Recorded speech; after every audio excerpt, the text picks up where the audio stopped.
रानो अपने ठेले पर गरम मोमो रखकर ग्राहकों को आवाज लगा रही थी।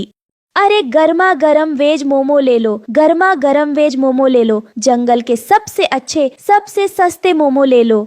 बंटी नाम का एक ग्राहक रानो चिड़िया के पास आकर कहता है, बहन मुझे 10 रुपए के मोमो दे दो।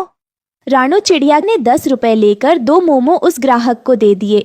बहन ये क्या, 10 रुपए के इतने कम मोमोज? भैया महंगाई बहुत है। अब इतनी भी महंगाई नहीं है, ये क्यों नहीं कहती कि तुम मनमानी कीमत लगाकर ग्राहकों को ठग रही हो? भैया मेरी बात का विश्वास करो, मुझे थोक में स्वयं ये वेज मोमो बहुत ही महंगे पड़े हैं। इस पूरे गांव में केवल जमींदार कालू ही वेज मोमो की सप्लाई करता है। रानो चिड़िया की बात सुनकर बंटी कबूतर दूसरे दुकानदार के पास चला गया और दुकानदार को 10 रुपए देते हुए बोला, भैया 10 रुपए के वेज मोमोज दे दो।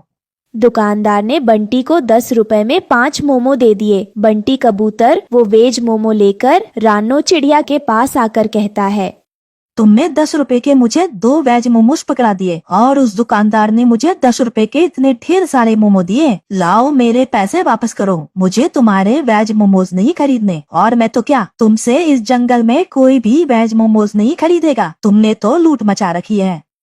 बंटी कबूतर क्रोधित होकर वहां से चला गया। रानो चिड़िया शाम को अपने घर पर जाकर अपने पति टुन्नू से बात करने लगती है। मेरी समझ में नहीं आता टुन्नू जी कि बाकी दुकानदार सस्ते में 10 रुपए के 5 मोमो ग्राहकों को कैसे दे देते हैं। इससे मेरी दुकानदारी पर बहुत बुरा असर पड़ रहा है। रानो पता नहीं तुम्हें कब अकल आएगी। अरे तुम ये क्यों नहीं समझती कि वो जमींदार कौवा आपको महंगे वेज मोमोज बेचता है और उन बड़े दुकानदारों को सस्ते वेज मोमोज देता है। लेकिन इससे जमींदार कौवा को क्या फायदा होगा? जरा सोचो, कुछ समय पहले हमारे जंगल में वेज मोमो के ना जाने कितने ठेले थे, लेकिन धीरे धीरे करके वो सारे ठेले समाप्त हो गए। अब इस जंगल में केवल तुम ही ठेले पर वेज मोमोज लगाकर बेचती हो। जिस दिन तुम भी इस धंधे को बंद कर दोगी, उस दिन वो दुकानदार मनमाने रेट में ग्राहकों को वेज मोमोज बेचेंगे। तुम ठीक कहते हो टुन्नू, मुझे इस बारे में जमींदार से बात करनी होगी। अगले दिन रानो चिड़िया गांव के जमींदार के पास चली गई। रानो चिड़िया को देखकर जमींदार ने कहा, क्या बात है रानो चिड़िया, कल ही तो तुम मुझसे वेज मोमोज लेकर गई थी, क्या इतनी जल्दी तुमने वह बेच दिए? मैं इसी सिलसिले में आपसे बात करने के लिए आई हूँ। क्या हुआ, सब ठीक तो है? जमींदार साहब, सारे जंगल के दुकानदारों को आप ही मोमो बेचते हैं, मगर कुछ दिनों से मैं देख रही हूँ कि सारे दुकानदार कम रेट में ग्राहकों को वेज मोमो ज्यादा देते हैं। ये तो अच्छी बात है रानो चिड़िया, तुम भी कम रेट में ग्राहकों को मोमो बेचो। जमींदार साहब, दुकानदार ऐसा तभी कर सकते हैं जब आप उन्हें सस्ते में और मुझे महंगे में वेज मोमो दे रहे हो। तुमने बिल्कुल सही कहा रानो चिड़िया, क्योंकि जितने भी दुकानदार हैं वो सब नकद में मुझसे वेज मोमोज खरीदते हैं और बड़े पैमाने पर इसका कारोबार करते हैं, और तुम ठेला लगाकर उन सब की दुकानदारी खराब करती हो। इसलिए तुम आज से वेज मोमोज बेचना बंद कर दो।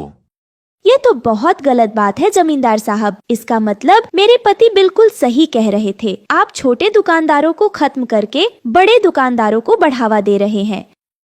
तुम्हारी हिम्मत कैसे हुई मुझसे इस तरह से बात करने की? आज से तुम्हें कोई वेज मोमो शोमो नहीं मिलेंगे। जाओ, जाकर कोई और धंधा देखना शुरू कर दो। जमींदार कौवा ने रानो चिड़िया को अपमानित करके अपने घर से बाहर निकाल दिया। अगले दिन से रानो चिड़िया ने ठेला लगाना बंद कर दिया और बड़े दुकानदारों ने अपनी मनमानी शुरू कर दी। कुछ दिन बाद बंटी कबूतर एक दुकानदार के यहाँ पर वेज मोमो लेने के लिए आया। मुझे 10 रुपए के वेज मोमोज दे दो। दुकानदार ने 10 रुपए के 2 मोमो बंटी को पकड़ा दिए। अरे ये क्या, 10 रुपए के इतने कम मोमोज? इतने रुपए में सिर्फ इतने ही मिलेंगे। जानते भी हो वेज मोमोज के रेट आसमान छू रहे हैं। मैं इतने महंगे वेज मोमोज नहीं खरीद सकता। तो फिर आज से मोमोज खाना बंद कर दो। रानो इस दृश्य को बहुत गौर से देख रही थी। वो निराश होकर अपने घर पर आकर बैठ गई कि तभी जंगल की एक बुजुर्ग चिड़िया वहाँ पर आ गई। अरे मौसी, आप अचानक यहाँ कैसे? तुम्हारे साथ जमींदार ने बहुत ही गलत किया। जमींदार को ऐसा नहीं करना चाहिए। अब क्या कहूँ मौसी, मैंने सुना है कि किसी जमाने में आप अपने खेतों में बड़ी तादाद में मोमो की सब्जियाँ उगाया करती थीं। उस दौर में मैं दुकानदारों को मोमो बनाने के लिए सब्जियां मुफ्त में दे देती थी। लेकिन अब जमाना बदल गया है ना। जमाना चाहे भले ही बदल गया हो रानू चिड़िया, लेकिन वेज मोमो का जादुई गांव आज भी है। यह सुनकर रानो चिड़िया बुरी तरह से चौंक जाती है। मैं आपकी बात का मतलब नहीं समझी मौसी। रानू चिड़िया, जंगल के सभी पक्षी यह समझते हैं कि मैं अपने खेत में मोमो उगाया करती थी, लेकिन यह सच नहीं है। सच तो यह है कि मैं उस वक्त में वेज मोमो जादुई गांव से लेकर आती थी। उस जादुई मोमो के गांव का द्वार कहाँ खुलता है, यह केवल मैं जानती हूँ। मैं चाहती हूँ कि तुम उस जादुई मोमो के गाँव में जाओ और वहाँ से मोमो लाकर सारे जंगल में मुफ्त में बांटो। उसके बाद तुम चमत्कार देखना। मौसी, कहीं आप मजाक तो नहीं कर रही ना? नहीं रानू चिड़िया, हमारे गांव से कुछ दूर एक तालाब है जो कि भूत प्रेत के नाम से प्रसिद्ध है। तुम उस तालाब के अंदर कूद जाना, तुम स्वयं जादुई मोमो के गांव में पहुंच जाओगी। और हाँ, इस रहस्य को अपने तक ही सीमित रखना। इतना कहकर मौसी वहाँ से चले गई। जहाँ तक मौसी को मैं जानता हूँ, वो कभी झूठ नहीं बोलती। तुम्हें एक बार ऐसा करना चाहिए। मैं चाहता हूँ कि उस जमींदार की दुकानदारी इस जंगल में जड़ से ही समाप्त हो जाए। रानो चिड़िया मौसी की बताई हुई जगह पर चला गई और उस तालाब को गौर से देखने लगी। रानो उस तालाब के अंदर कूद गई। उसने स्वयं को एक अजीबोगरीब गांव में पाया। रानो ने देखा कि उस गांव में सुख सुविधा की हर वस्तु मौजूद थी, मगर वो सब घर मोमो के ही बने हुए थे। रानो चिड़िया आश्चर्यचकित रह जाती है। यह तो बड़ा ही अजीबोगरीब गांव है। यहाँ तो हर वस्तु मोमो की बनी हुई है। तभी रानो के कानों में एक व्यक्ति की आवाज टकराई। तुमने सही कहा, ये जादुई मोमोज का गांव है। रानो चिड़िया ने देखा कि वो व्यक्ति उसे देखकर मुस्कुरा रहा था। मैं यहाँ से मोमो ले जाना चाहती हूँ। तुम यहाँ से जितने भी मोमोज ले जाना चाहती हो ले जाओ। यहाँ से मोमोज ले जाने की कीमत नहीं चुकानी पड़ती।